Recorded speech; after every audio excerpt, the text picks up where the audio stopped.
సుమన్ టీవీలో మీ business promotions కోసం ఈ కింది నెంబర్ను సంప్రదించగలరు.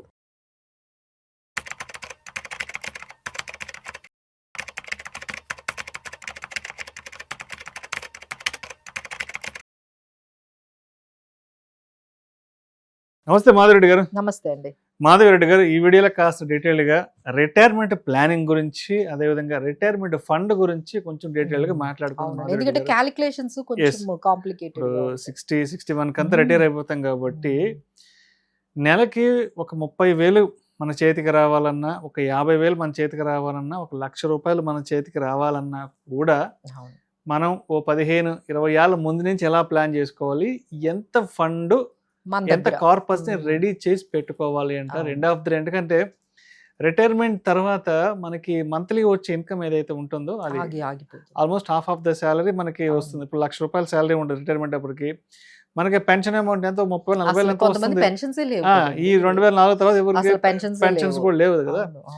సో ఇప్పుడు జాబ్ చేస్తున్నప్పుడు ఉన్న లైఫ్ స్టైల్ మళ్ళీ రిటైర్మెంట్ తర్వాత మరి అటువంటి లైఫ్ స్టైల్ని కొనసాగించుకోవాలి అండ్ పిల్లల మీద ఎవరి మీద డిపెండ్ కాకూడదు అనుకున్నప్పుడు డెఫినెట్గా పేరెంట్స్ అనేవాళ్ళు ఎలా ప్లాన్ చేసుకోవాలి వాళ్ళ రిటైర్మెంట్ని? అవునండి, ఇక్కడ మనం 2 స్టాటిస్టిక్స్తో స్టార్ట్ చేయొచ్చండి. ఒక 2050 కల్లా ఆల్మోస్ట్ మన ఇండియన్ పాపులేషన్ 10% వరకు అబౌవ్ 60 years వాళ్ళే ఉంటారు. అంటే ఏజింగ్ అయిపోతూ ఉన్నారు. అంటే ఎక్కువగా పెద్దవాళ్ళు మనకి కనిపిస్తారు అనమాట. ఎందుకంటే ఇప్పుడు మనం యంగెస్ట్ పాపులేషన్. ఇక్కడ 2050కి వెళ్తే ఆల్మోస్ట్ పాపులేషన్ లో మనం కూడా ముసలి అయిపోతాం కదా, ఇంకో 10-20% మీకు వాళ్ళే కనిపిస్తారు. సో ఇది చాలా ఇంపార్టెంట్ అండి. అలానే మన దగ్గర 70-80% దగ్గర ఇప్పుడు మీరు ఏదైతే చెప్పారో ఆ ప్లానింగ్ లేదు. 70-80% Indians don't have retirement planning at all. ఎందుకంటే మన ఇండియన్స్ ఎక్కువగా ఆలోచించేది ఏంటి, ఇల్లు కట్టేసుకోవాలి, పిల్లల్ని బాగా చదివించాలి, ఇక్కడతోనే అయిపోతుందండి. అసలు వాళ్ళ కోసం అంటూ ఒక రిటైర్మెంట్ ప్లానింగ్ కోసం బాగా చేసుకున్న వాళ్ళని మనం చూస్తే 10% ఉంటారండి అంతే. అంటే హ్యాపీ రిటైర్మెంట్ లైఫ్ ని లీడ్ చేసే వాళ్ళు 10% ఉంటారు. మిగతా వాళ్ళందరూ కూడా ఈ రిటైర్మెంట్ ప్లానింగ్ లేక చాలా ఇబ్బంది పడుతూ ఉంటారు. ఐదర్ హెల్త్ ఇష్యూస్ తో కానీ, రెగ్యులర్ ఖర్చులు మీరు అన్నట్టుగా అప్పుడు ఇన్కమ్ ఉండదు. సో ఆ ఇన్కమ్ లేక పిల్లలు మీద ఆధారపడలేక చాలా ఇబ్బంది పడుతూ ఉన్నారండి. సో వాళ్ళకి ఏంటంటే ఇప్పటి నుంచే మనం కొంచెం గైడెన్స్ ఇస్తే, ఒక కార్పస్, ఒక టార్గెట్ అనేది మీరు మైండ్ లో పెట్టుకున్నట్లయితే మీకు చాలా క్లారిటీ వస్తుందండి. సో దీన్నే మనం రూల్ 4% అని కూడా అంటాం. దీనికి ఇంకొక పేరు ఉంది, but I will make it very simple గా చెప్పేస్తాను. సో మీకు 30,000 కావాలి నెలకి. ఓకే, దానికి మీ దగ్గర ఒక 90 లక్షలు ఉండాలండి. అబ్బో, దగ్గర ₹1,00,00,000 మీ దగ్గర కానీ ఉన్నట్లయితే ఇక మీరు వెనక్కి తిరిగి చూసుకోవక్కర్లేదు.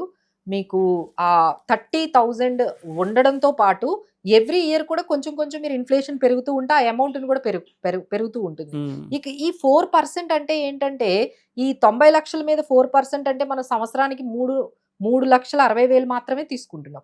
అంటే 30,000 కదా, 3,60,000 అంటే 4% తీసుకుంటున్నాం. మిగతాది ఏదైతే మినిమం 6 అంటే మనం ఏదైనా ఒక 10% రిటర్న్స్ తెచ్చుకోగలిగితే ఆ 6% ఏదైతే ఉందో అది కార్పస్ ని ఇంకా పెంచుతూ ఉంటుంది. అంటే మీరు డబ్బులు తీసుకుంటూ ఉన్నా ఈ ₹1,00,00,000 తగ్గదు పక్కగా పెడితే అది ఇంకా పెరుగుతూ ఉంటుంది.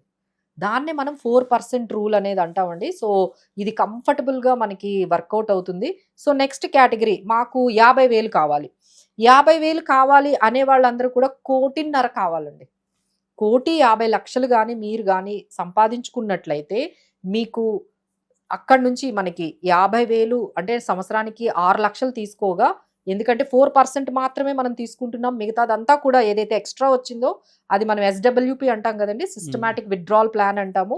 సో మీరు SWP గాని ఆప్ట్ చేసుకున్నట్లయితే మినిమం డెట్ ఇన్స్ట్రుమెంట్లో కూడా, బాండ్స్లో కూడా ఈ రోజుల్లో 10% అనేది పెద్ద విషయం కాదండి. రిస్క్ లేకుండా మీరు ఈజీగా 10% తెచ్చుకునేవి ఫిక్స్డ్ ఇన్స్ట్రుమెంట్స్, అసలు మనకి రిస్క్ లేనివి చాలా ఉన్నాయి 10%. అంటే నేను 4% తీస్తున్నాను అంటే మిగతా 6% ఉంది కదా, అది మీ కార్పస్ ని పెంచుతూ ఉంటుంది. సో దాని ద్వారా ఏమవుతుందంటే మీకు ఫ్యూచర్ లో ఎలాగో 50,000 అనేవి లైఫ్ లాంగ్ సరిపోవు కదండి. 50,000 అనేవి మేబీ ఒక 2 years కి సరిపోతాయి. తర్వాత మళ్ళీ ఇన్ఫ్లేషన్ పెరుగుతుంది. మీకు 70,000 కావాలన్నా మీరు తీసుకోవచ్చండి. ఎందుకంటే ఆ 4% తీసుకుంటున్నాం, మిగతా 6% అనేది క్యాపిటల్ అనేది పెరుగుతూ ఉంటుంది. సో నెక్స్ట్ క్వశ్చన్ ఏంటంటే 1,00,000 కావాలి మనకి. సో 1,00,000 కావాలి అంటే మన దగ్గర 3 crores ఉండాలి. 3 crores గానీ మీరు సంపాదించుకున్నట్లయితే, అంటే ఇప్పుడు చాలా మంది ఐటీ ఎంప్లాయీస్‌ని కూడా చూస్తున్నాం గదండీ! వాళ్ళు కూడా ఈ స్ట్రెస్‌ని భరించలేకపోతున్నారు. వాళ్ళు 60 వరకు గాదు. 50కే అసలు ఫైర్ ఫైనాన్షియల్ 50కే మాకొద్దు మేడం. మీరు ఎంతో చెప్పేయండి. మేము ఆ అమౌంట్‌ని మేము ఏర్పాటు చేసుకుంటాము. మేము ఈ టెన్షన్స్ అయితే భరించలేకుండా ఉన్నాం అంటున్నారు. సో, వాళ్ళందరూ అయితే ఎవరైతే ప్రోగ్రామ్ చూస్తున్నారో, మీ దగ్గర గానీ 3 crores ఉంటే, మీ ఎక్స్‌పెండిచర్ 1 lakh ఉంటే హ్యాపీగా జాబ్ మానేయొచ్చు. మీకు ఎవ్రీ మంత్ 1 lakh వచ్చేస్తుంది. ఆ తర్వాత ఓన్లీ 4% తీసుకుంటున్నాం కాబట్టి మీ కార్పస్ కూడా పెరుగుతూ ఉంటుంది. అది ఇన్‌ఫ్లేషన్‌ని కూడా బీట్ చేస్తుంది. బట్ ఏంటంటే ఈ 3 crores లేకపోతే 1.5 crores మరి ఇవన్నీ మనం సంపాదించుకోవాలంటే we have to start very early అండి. మీరు ఏం పెద్ద ఇంపాసిబుల్ ఏం కాదండి. ఎవ్రీ మంత్ మీరు ఒక 15,000 15 years చేశారంటే 1 crore అయిపోతుంది. అదే మీకు 10 crores కావాలనుకోండి, మీరు 30 years చేయాలి. అంటే మీరు 30 years నుంచి నెక్స్ట్ 30 years అంటే మీ రిటైర్మెంట్ ఏజ్ 60 వస్తుంది.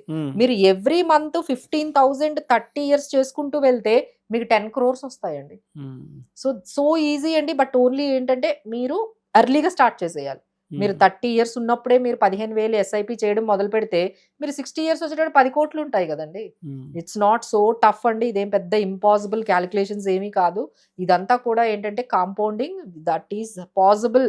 మీరు 30 yearsకి 30-40 yearsకే మీరు ఇలాంటివి మొదలు పెడుతూ ఉంటే ఈజీగా మనం అన్న ఈ 3 crores 5 crores 10 crores అసలు ఇంపాసిబుల్లే కాదండి.